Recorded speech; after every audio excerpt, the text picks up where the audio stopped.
ನೀವು ನಿಮ್ಮ ಗೋಲ್ಸ್ನ ರೀಚ್ ಮಾಡ್ತೀರಾ ಇಲ್ವಾ ಅನ್ನೋದನ್ನು ಈ ನ್ಯೂರೋ ಲಿಂಗ್ವಿಸ್ಟಿಕ್ ಟೆಕ್ನಿಕ್ನ ಬಳಸ್ಕೊಂಡು ನೀವು ತಿಳ್ಕೊಬೋದು. ರಮಣಿ ಯೂನಿವರ್ಸಲ್ ಮೆಡಿಟೇಷನ್ಗೆ ಸ್ವಾಗತ ಸುಸ್ವಾಗತ.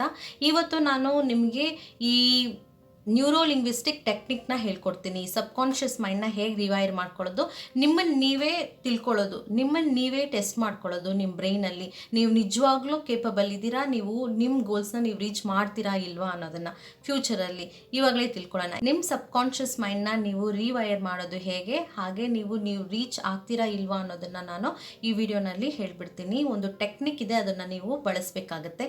ಇದು ನ್ಯೂರೋ ಲಿಂಗ್ವಿಸ್ಟಿಕ್ ಟೆಕ್ನಿಕ್. ಇದು ನ್ಯೂರೋ ಎಜುಕೇಟರ್ಸ್ ಯೂಸ್ ಮಾಡೋದು ಅಂತಾರೆ, ನಮ್ಮಂಥವರು ಯೂಸ್ ಮಾಡ್ತೀವಿ. ಬ್ರೈನ್ನ ನೀವು 1% ಮಾತ್ರ ಯೂಸ್ ಮಾಡ್ತೀರಾ. ಇದು ಒಂಥರ ಬ್ರೈನ್ ಎಕ್ಸಸೈಸ್ ಅಂತಾನೆ ಹೇಳ್ಬೋದು.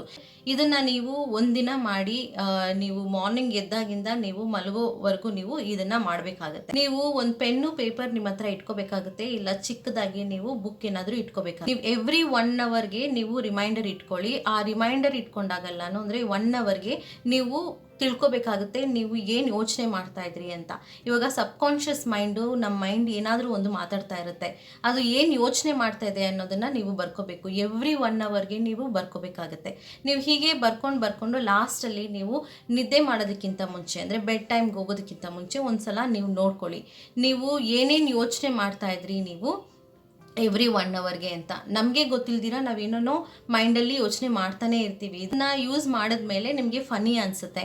ನೀವೇನು ಮಾಡಬೇಕು, ಚೆಕ್ ಮಾಡಬೇಕು. ನಿಮ್ಮ ಗೋಲ್ಸ್ಗೆ ಸಂಬಂಧಪಟ್ಟಿದ್ದನ್ನು ನೀವು ಜಾಸ್ತಿ ಯೋಚನೆ ಮಾಡ್ತಾ ಇದ್ದೀರಾ ಅಂದರೆ 50% ನೀವು ಏನೇನು ಯೋಚನೆ ಮಾಡ್ತಾ ಇದ್ದೀರಾ ಅಂತ ಬರ್ಕೊಂಡಿರ್ತೀರಾ, ಅದರಲ್ಲಿ 50%ಗಿಂತ ಜಾಸ್ತಿ ನೀವೇನಾದರೂ ನಿಮ್ಮ ಗೋಲ್ಸ್ ಬಗ್ಗೆ ಯೋಚನೆ ಮಾಡ್ತಾ ಇದ್ದೀರಾ ಅಂತ ಅದರಲ್ಲಿ ಬರೆದಿದ್ರೆ 100% ನೀವು ನಿಮ್ಮ ಗೋಲ್ಸ್ನ ನೀವು ಅಚೀವ್ ಮಾಡೇ ಮಾಡ್ತೀರಾ. ಇಲ್ಲ ನೀವು ಬೇರೆ ಏನಾದರೂ ಅಂದರೆ ನಮ್ಮ ಪಾಸ್ಟಲ್ಲಿ ನಡೆದಿರೋದನ್ನು ನೀವು ಆವಾಗ ರಿವೈಂಡ್ ಮಾಡ್ತಾ ಇರ್ತೀರಾ. ಇದು 99% ಜನದಲ್ಲಿ ನಿಜ ಆಗಿದೆ. ಎಲ್ಲರೂ ಗೋಲ್ ಸೆಟ್ ಮಾಡ್ತಾರೆ ಮತ್ತು ಅದನ್ನು ಅಚೀವ್ ಮಾಡೋಕ್ಕೆ ಹೋಗ್ತಾರೆ. ಆದರೆ ನಾವು ಈ ಟೆಕ್ನಿಕ್ ಬಳಸಿ ನೋಡಿದಾಗ ಅವರು 100% ಅವ್ರ ಗೋಲ್ಸ್ ಬಗ್ಗೆ ಅವರು ಜಾಸ್ತಿ ಯೋಚನೆ ಮಾಡೇ ಇರಲ್ಲ.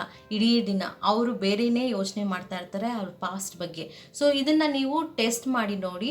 ಅಕಸ್ಮಾತ್ ನಿಮ್ಗೇನಾದರೂ 50%ಗಿಂತ ಕಮ್ಮಿ ಬಂದರೆ, ನಾನು ಗೋಲ್ಸ್ನ ಅಚೀವ್ ಮಾಡಲ್ಲ ಅಂತ ನೀವು ಡಿಮೋಟಿವೇಟ್ ಆಗಬೇಡಿ. ಆದರೆ ಆ ಟೈಮಲ್ಲಿ ನೀವು ನಿಮಗೆ ಹೇಳ್ಕೊಳ್ಳಿ, I am abundant with health, wealth and happiness ಅಂತ. ಇದನ್ನು ನೀವು ಎವ್ರಿ ಡೇ ಟೆಸ್ಟ್ ಮಾಡಿ, ಗ್ಯಾರಂಟಿ ಇದು ವರ್ಕ್ ಆಗುತ್ತೆ. ನಿಮ್ಮನ್ನು ಬಿಡ್ತಾನೇ ಇಲ್ಲ ಅದರ ಗೋಲ್ ರೀಚ್ ಮಾಡೋದಕ್ಕೆ ಅಂತ ನಿಮಗೆ ಗೊತ್ತಾಗೋಗುತ್ತೆ. ನಿಮ್ಮ ಮೈಂಡ್ನ ನೀವು ಅದನ್ನು ವರ್ಕ್ ಮಾಡಿಸ್ಬೇಕೇ ಹೊರತು ನೀವು ಮೈಂಡ್ ಮಾತನ್ನು ಕೇಳಬಾರ್ದು. ಸೊ ಸಬ್ಕಾನ್ಷಿಯಸ್ ಮೈಂಡ್ ಏನು ಹೇಳ್ತಾ ಇರುತ್ತೋ ಆ ಸಬ್ಕಾನ್ಷಿಯಸ್ ಮೈಂಡ್ ಹೇಳೋ ಹಾಗೇ ನಿಮ್ಮ ಗೋಲ್ಸ್ ಕಡೆಗೆ ನೀವು ಹೋಗೋದು. ಸಬ್ಕಾನ್ಷಿಯಸ್ ಮೈಂಡ್ ಏನು ಹೇಳುತ್ತೋ ಅದೇ ಆಗೋದು ನೀವು. ಸೊ ಫಸ್ಟ್ ಇದನ್ನು ನೀವು ಟೆಸ್ಟ್ ಮಾಡಿ. ನಿಮ್ಗೇನಾದರೂ ಈ ವಿಡಿಯೋ ಇಷ್ಟ ಆಗಿದ್ದರೆ ಲೈಕ್ ಮಾಡಿ, ಶೇರ್ ಮಾಡಿ. ನೀವೇನಾದರೂ ನನ್ನ ಚಾನಲ್ಗೆ ಹೊಸಬರಾಗಿದ್ದರೆ ಸಬ್ಸ್ಕ್ರೈಬ್ ಮಾಡಿ. ನಿಮಗೇನಾದರೂ ಮೆದುಳು ಬಗ್ಗೆ, ಮೆಡಿಟೇಷನ್ ಬಗ್ಗೆ ತಿಳ್ಕೊಬೇಕು ಅಂದರೆ ನನ್ನ ಚಾನಲ್ನ ಫಾಲೋ ಮಾಡ್ತಾ ಇರಿ. ನಮಸ್ಕಾರ.